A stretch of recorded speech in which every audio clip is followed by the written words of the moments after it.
Assalamualaikum warahmatullahi wabarakatuh. Salam sejahtera untuk kita semua. Halo semua, perkenalkan saya Siti Aisyah Ibrahim dengan nomor induk mahasiswa 4414200013 dari program studi pendidikan kimia kelas A semester 5 Universitas Negeri Gorontalo. Pada kesempatan kali ini saya akan membahas mengenai resum materi dari mata kuliah Teknologi dan Media Pembelajaran Sains. Di mana mata kuliah ini yaitu Teknologi dan Media Pembelajaran Sains terdiri dari beberapa materi. Yang pertama itu ada konsep dan teknologi media pembelajaran sains. Kemudian yang kedua, jenis dan karakteristik media pembelajaran sains. Kemudian yang ketiga ada teknologi dan media pembelajaran sains dalam kegiatan belajar mengajar. Yang keempat, rancangan teknologi dan media pembelajaran sains. Dan yang kelima, penggunaan teknologi dan media pembelajaran sains. Nah, itu merupakan pokok dari materi yang sudah kami pelajari selama 1 semester ini. Nah, kemudian selanjutnya diawali dengan pengertian media pembelajaran, di mana media pembelajaran ini merupakan alat bantu mengajar yang berupa wahana yang mengandung materi pembelajaran dan yang menyalurkan dengan cara yang lebih efektif dan efisien sehingga mampu merangsang siswa agar dapat menyerap dengan lebih baik. Kemudian ada kaidah-kaidah dalam media pembelajaran. Yang pertama itu, media pembelajaran harus dapat dipertanggungjawabkan. Kemudian bersifat sistematis dan ada tata bahasa yang baik dan benar, serta isi media dari pembelajaran tersebut, dan juga tentunya media pembelajaran haruslah menarik. Nah, kapan sih media pembelajaran itu digunakan? Nah, media pembelajaran ini digunakan yaitu sesuai dengan pertama sesuai dengan tujuan pembelajarannya, kemudian yang kedua sesuai dengan karakteristik dari siswa maupun gurunya, kemudian yang ketiga tak lupa pula ada sesuai dengan karakteristik oleh materinya sendiri. Kemudian ada fungsi media dalam proses pembelajaran. Pada proses pembelajaran itu kan ada guru, media, dan siswa. Nah, media ini sebagai perantara, artinya media ini perantara dari guru ke siswa, siswa ke guru. Jadi artinya ini media ini bisa memperjelas pengajaran materi yang disampaikan oleh guru agar tidak semua materi itu hanya disampaikan dengan kata-kata, tetapi dengan adanya media pembelajaran ini bisa tersampaikan secara tertulis maupun lisan. Nah, media pembelajaran ini merupakan jawaban untuk mengatasi hambatan dalam proses belajar mengajar. Nah, selanjutnya ada 3 kelebihan dari media pembelajaran. Yang pertama ada kemampuan fiksatif, di mana kemampuan ini merupakan kemampuan yang menangkap, menyimpan, dan menampilkan suatu objek yang pernah terjadi. Kemudian ada kemampuan manipulatif, di mana media yang ditampilkan dalam kemampuan manipulatif ini merupakan media yang dapat yang menampilkan kembali objek yang sudah pernah terjadi. Artinya kejadian yang berbagai perubahan manipulatif itu sesuai keperluan. Kemudian ada 3 itu ada kemampuan distributif, di mana media ini mampu menjangkau audiens yang besar jumlahnya dalam suatu penyajian. Nah, kemudian selanjutnya ada klasifikasi media pembelajaran. Nah, klasifikasi media pembelajaran ini dibagi atas 4. Yang pertama ada media visual, yaitu media yang dapat dilihat oleh panca indera kita. Panca indera kita itu mata. Di mana media visual ini ada poster, infografis, buku ajar, gambar beserta foto. Kemudian selanjutnya itu ada media audio, di mana media audio ini yaitu media yang dapat didengar oleh telinga kita. Di mana media ini terdiri dari antara lain ada podcast, rekaman, radio, maupun juga tape. Nah, selanjutnya ada media audio visual, di mana media audio visual ini merupakan media yang dapat dilihat dan juga didengar, seperti slide suara, televisi, kemudian video pembelajaran juga termasuk dalam audio visual. Nah, yang terakhir yaitu media multimedia, di mana multimedia ini antara lain ada multimedia interaktif dan juga ada virtual reality. Nah, selanjutnya ada landasan penggunaan media pembelajaran, di mana landasan ini terbagi atas dua, di mana landasan yang pertama adalah landasan filosofis, di mana landasan ini merupakan landasan yang paling mendasari dalam pemilihan dari sebuah media pembelajaran. Kemudian yang kedua ada landasan psikologis, di mana landasan ini menitik beratkan pada karakteristik siswa maupun juga guru. Nah, kemudian selanjutnya ada kerucut pembelajaran Edgar Dale, di mana Edgar Dale pertama kali pada tahun 1946 dalam bukunya yang berjudul Audiovisual Method in Teaching, yaitu tentang metode audiovisual dalam pembelajaran. Kemudian setelah itu ia merevisi pada pencetakan kedua pada tahun 1954 dan direvisi lagi pada tahun 1969. Nah, kerucut pengalaman Edgar Dale ini menunjukkan bahwa pengalaman yang diperoleh dalam menggunakan media pembelajaran ini dimulai dari yang paling konkret di bagian paling bawah, sedangkan yang paling abstrak itu terletak pada bagian atas. Nah, dapat kita lihat dalam video ini terdapat kerucut pengalaman oleh Edgar Dale. Di sini bisa kita lihat mulai dari paling atas yaitu paling abstrak, di mana untuk daya ingat 10% itu ketika kita hanya membaca. Kemudian untuk daya ingat sekitar 20% yaitu ketika kita mendengarkan. Nah, untuk daya ingat 30% itu ketika kita melihat gambar maupun diagram, kemudian melihat video atau film dan juga melihat demonstrasi. Nah, sedangkan pada daya ingat sekitar 50% itu yaitu ketika kita terlibat dalam suatu diskusi.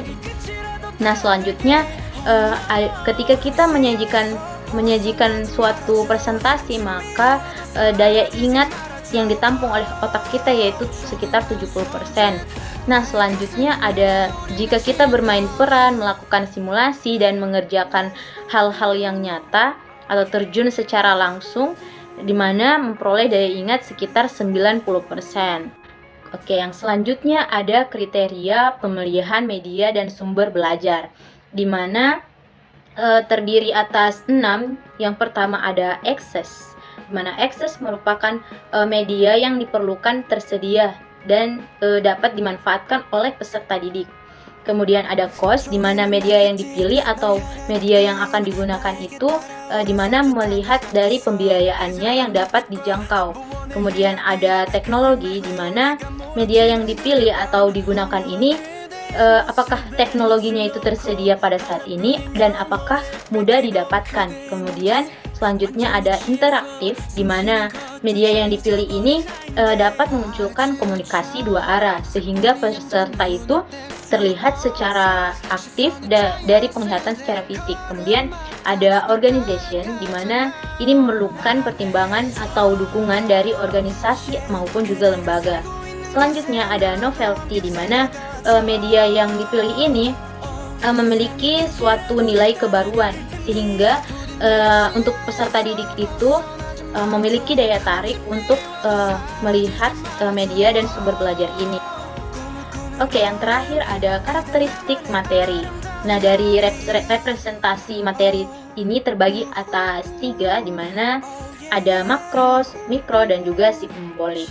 Di mana makro ini merupakan materi yang secara luas dan besar yang merujuk pada jumlah atau ukuran yang bersifat besar dan yang bersifat nyata. Kemudian sedangkan submikro ini merupakan dia lebih mendetail tentang pengetahuan si materi ini. Kemudian submikro ini bersifat abstrak. Nah, selanjutnya ada simbolik, di mana simbolik ini merupakan penghubung antara makro dan juga submikro. Biasanya simbolik ini berupa rumus maupun juga angka. Oke, selanjutnya ada tugas final teknologi dan media pembelajaran sains, di mana ini terdapat 4 pertanyaan yang harus kami jawab. Yang pertama itu, mengapa ingin membuat media tersebut?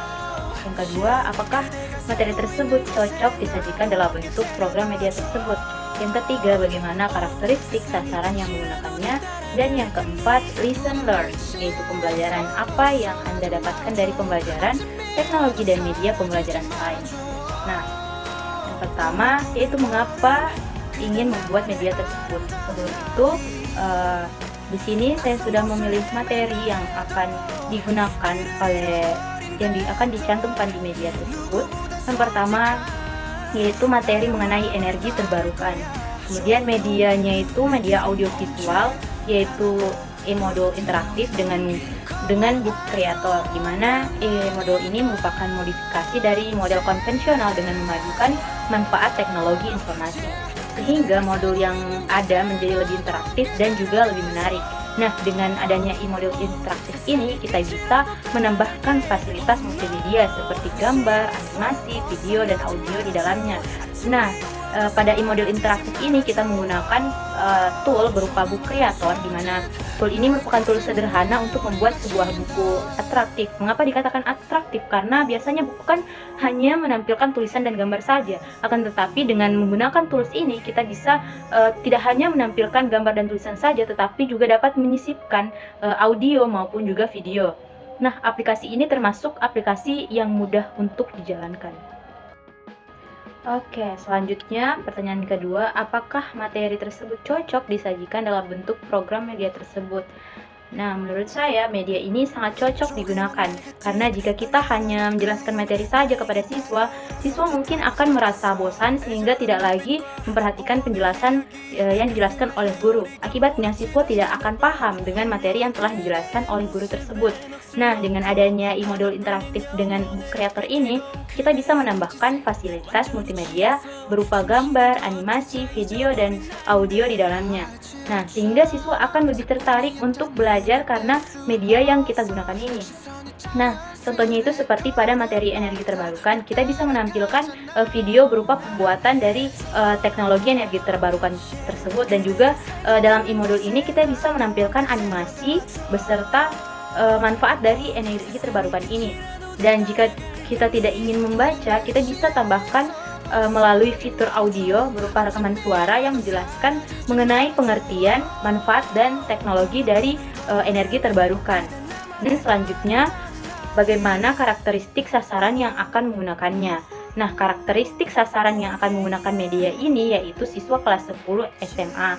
Karakter siswa adalah segi-segi latar belakang, di mana pengalaman siswa yang berpengaruh terhadap keaktivitas proses belajar. Di mana latar belakang dari pengalaman yang dimiliki siswa ini diantaranya kemampuan umum, tingkat kecerdasan, gaya belajar, motivasi, ekspektasi terhadap belajar, ciri-ciri jasmani, serta emosional. Nah, karakteristik tersebut dapat mempengaruhi keefektifan dalam proses pembelajaran. Nah, guru juga dapat melakukan pendekatan secara personal untuk lebih mengenal karakteristik dari siswanya. Nah, seorang guru juga dapat mengetahui karakteristik masing-masing siswanya itu akan lebih mudah dalam merencanakan sebuah proses pembelajaran.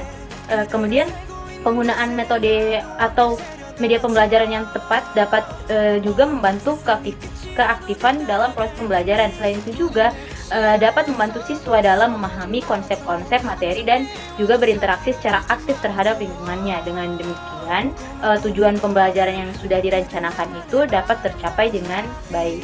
Nah, selanjutnya yaitu pertanyaan yang keempat, listen learn, yaitu pembelajaran yang Anda dapatkan dari pembelajaran teknologi dan media pembelajaran sains.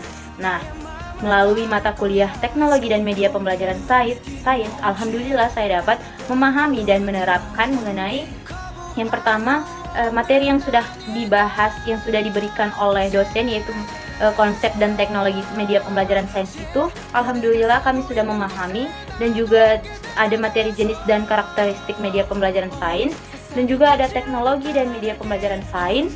Kemudian juga kami telah mempelajari mengenai cara merancang teknologi dan media pembelajaran sains, serta penggunaan teknologi dari media pembelajaran sains ini. Sehingga dengan materi yang sudah kami dapatkan, insya Allah kami dapat menerapkan ketika akan menjadi pengajar nanti, baik guru maupun dosen. Dan pada saat melakukan proses pembelajaran, kita tidak akan bingung lagi mau memilih media pembelajaran apa yang akan digunakan. Tentunya dengan memperhatikan 3 karakteristik yang sudah dibahas tadi, yaitu dari karakteristik guru dan siswa, kemudian karakteristik materinya itu sendiri. Nah, karena sebelumnya sudah dijelaskan juga mengenai jenis dan karakteristik media pembelajaran, dan juga kami sudah diberi tugas untuk merancang suatu media pembelajaran. Jadi kami tidak akan kaget lagi dengan ketika kita akan menjadi seorang pengajar. Jadi kita sudah bisa memahami mengenai media pembelajaran apa yang cocok untuk pada saat ini dan yang cocok untuk kepada siswanya. Nah, oke, selanjutnya, di sini saya akan mengucapkan terima kasih kepada dosen mata kuliah Teknologi dan Media Pembelajaran Sains, yaitu yang memberikan tugas kepada kami, yaitu Bapak Haris Munandar SPD MPD, yang telah mengajarkan kami selama 1 semester. Semoga ilmu yang beliau bagikan, ilmu yang beliau transfer ke kami dapat diterima dan dapat diterapkan dalam kehidupan sehari-hari. Dan juga saya ucapkan terima kasih kepada seluruh teman-teman yang mengontrak mata kuliah ini karena sudah berpartisipasi dengan baik dalam proses kegiatan belajar mengajar, sehingga proses belajar mengajar dalam mata kuliah ini dapat berjalan dengan lancar dan juga efektif. Ya, mungkin hanya itu dari saya. Mohon maaf apabila terdapat kata-kata dan kalimat yang kurang baik. Lebih dan kurangnya mohon dimaafkan. Wabillahi taufiq wal hidayah. Wassalamualaikum warahmatullahi wabarakatuh.